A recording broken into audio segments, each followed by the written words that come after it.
Hello everyone and welcome back to another Big Ambitions update this time around. I'm sure you guys saw it earlier. I've seen some of your comments in one of my recent videos about it. So I figured it would be a good idea to discuss the new updates that were released just a few days ago. So we're not too late to the party, but yeah, so let's get straight into it. So there's been a couple of updates released. One was on March 19 and the other one was on March 27, which was just 2 days ago, and they are beautiful. As you can see here, we got 553 likes on this one, so it must be good. And the other one just 25 likes because, well, it's mostly insights, like the title is saying. So let's start with this because it's a nice and quick short one. It's gonna give us some form of idea of what Hofgaard Games are planning for the future in general. So in short, they have a new approach to the way they will send updates of the game. So previously they would do it directly to the live branch on Steam, which is not necessarily ideal because you will have bugs with any updates naturally, and that's when the reliance on us submitting the bugs would come in. So they've stopped doing that because right now they're in a much better place. They have a bigger team and have a better understanding and better processes in place to send out updates to us. So they're gonna release them on the experimental branch on Steam, which will allow all of us to test the features and mention any bugs to the devs via the support tickets. And after the testing is done on the experimental branch, they'll start addressing the issues, fixing the bugs, and then once it's done, they're gonna publish it to the actual live Steam game. So I think this is a great idea. This is how pretty much all the big developers and all the big platforms are doing it. It's a good way to separate whatever you have as stable environment for whatever you want to push as new updates. So in this way, you know for sure that your main game is not affected by whatever you're trying to achieve in the future. This is absolutely ideal and is great. And in the same update, they've mentioned the 0.5 release, which is going to happen on this new experimental branch on March 27, and we're going to cover that in just a moment. And as I mentioned before, they're now a much bigger team. So the roadmap that they previously had, where they published exactly what they will do, kind of put them in a tough position where they had to literally respect it, and the pressures were immense, considering also the size of their teams. So right now, the roadmap will not include any dates for the releases, and this is an intentional approach that they have done for the game because they're no longer, as they say here, in survival mode. So there's no reason to rush, there's no reason for strict deadlines, and moving forward they'll release updates when they are ready for release. So this obviously will have a great impact on us as players because we will get a stable environment with no more bugs, no more things that are potentially ruining the whole experience. Coming from me personally, and I've played this game for quite some time now, I cannot say that I've encountered any game-breaking bugs so far. I've seen a lot of fixes in their bug notes where they covered various amounts of things that were wrong with the game, but either I was fortunate enough to not experience any of those, or maybe the ones that I did experience weren't that game-breaking, so I just kind of brushed it off in the back of my head. But in any case, I'm happy to see that they have taken a much more streamlined approach to how to do things in the future. And as a rule of thumb, they aim to limit the development time between updates to 3 months. So from now on, when this update 0.5 is released, we're gonna have basically a 3-month gap to the next one. And lastly, in this brief update released, we have also the studio and future plans. So apparently things are better than ever for these guys, and their team is rapidly maturing and improving and also increasing. They have 7 people working full-time and 100% remotely on Big Ambitions, which is amazing. I'm all up for remote work. You don't need to be in the office to do your job. If you're a responsible, accountable person, you can do this from wherever on the globe. And 6 months ahead, they aim to increase that number to 10, so they will hire 3 more people, specifically a game producer. They also plan to hire a 3D artist and a Unity developer one. Of course, this will take some time. They need to find the right people for this that are seeing, you know, the vision that they have, and of course this will also have a positive impact on the game. All right, so that's pretty much it in short for their update on the 19th regarding the studio and future insights. And now let's get going with the main one, the reason why you clicked on this video most likely, the update 0.5, the preview build and the patch notes. We've got a ton of information here, a lot of things that are so good, and I'm so excited for it, and I just cannot wait to get my hands in game and check all of these features out. So let's just start with the what's new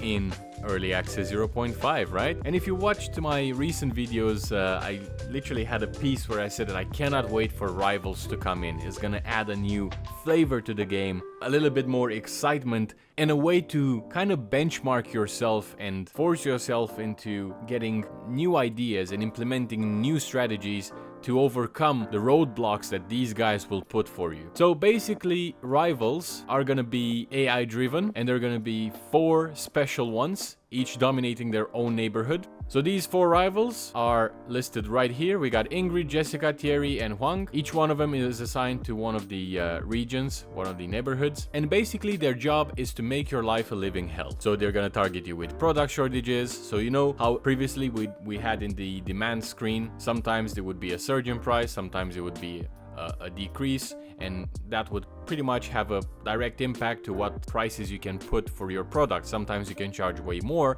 but most of the times you would be able to charge a specific amount. So product shortages will come from these guys now, because they will either undercut you, most likely, or push it harder so your profits will tank, but we'll see. Also, price reduction, decreased neighborhood demand, and poaching your best employees. That's a huge one, and I'm very excited for this feature actually. I know it's gonna be kind of tough, but think about it. This happens in real life as well. Headhunters go searching for the best of the best for their own companies, right? So this is what's happening in game right now. You're gonna get some pressures from these guys because they're gonna offer your employees better salaries, better working conditions. So I think all of those secondary objective demands that they ask for, like safe working environment or not working night times, you know, all of those ones that don't impact their ability to work, but they're nice to haves. I think those will play a key role into them leaving or staying with your company. But we're not done here. The rivals are not stopping at just 4. We got 15 minor rivals scattered throughout the city,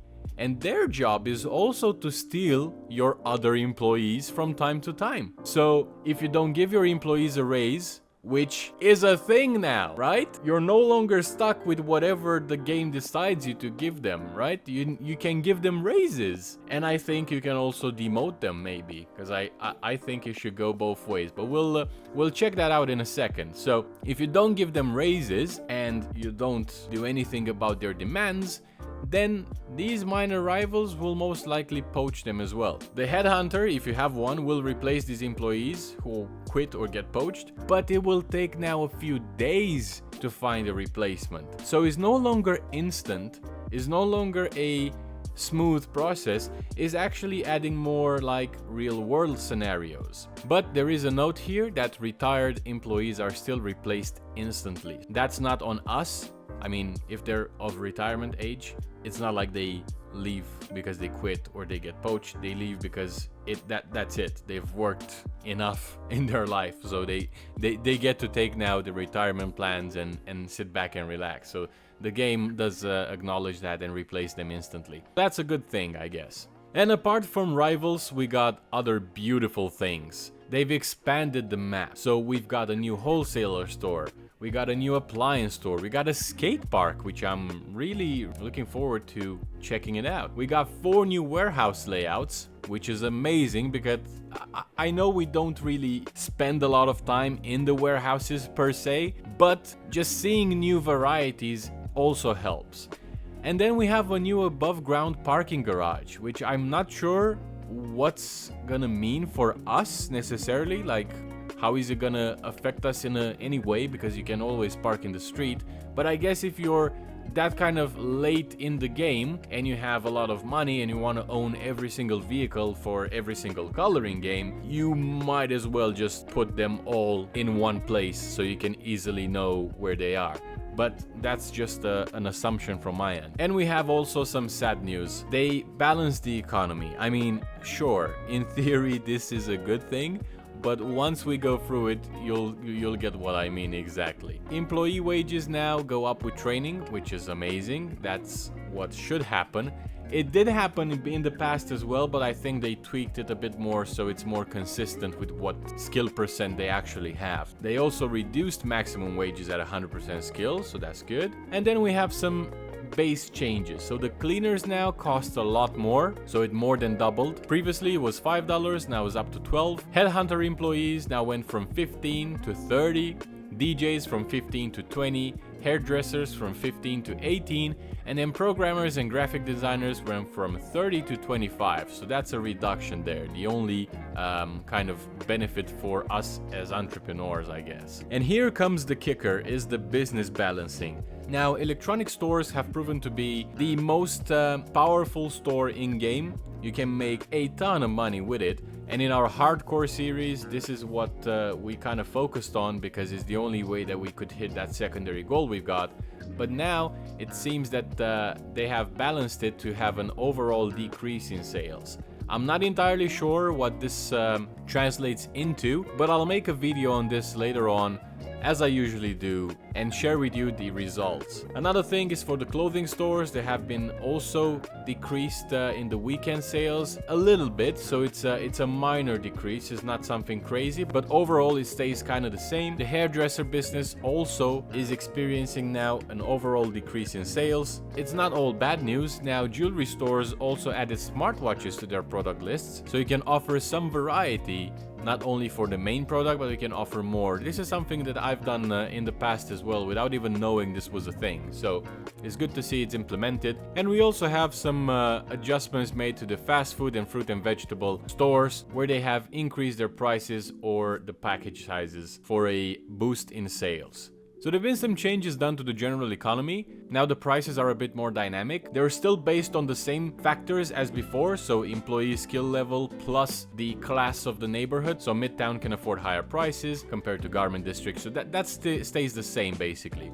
But there are a couple of factors that are implemented with this update that will shift things a little bit. So rivals can basically undercut you, offering a price below whatever you're offering, and basically drive the customers their way instead of coming to you, which is happening every single day in real life. It's an amazing thing. It's gonna take a bit more time to hit it right. And also, if there's no competition in the area, you can do basically whatever. Well, you can increase higher than you previously could, but I don't see and don't know if there is such a cap in how high you can go. Of course, you won't be able to charge $1 million for a smartwatch or a pair of headphones, but I'm just wondering, how high can you go? And actually with number 2, it's something that I always like to do, and it was part of one of our previous playthroughs.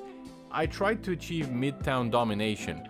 I wanted to get every single store that is available and make it mine, so there is no one in that neighborhood that offers any sort of product except for me. And in that case, you'll basically achieve whatever it says here, number 2. If there's no competition in the area, you can do whatever you want. So it's something that is worth exploring, and I'm looking forward to this as well.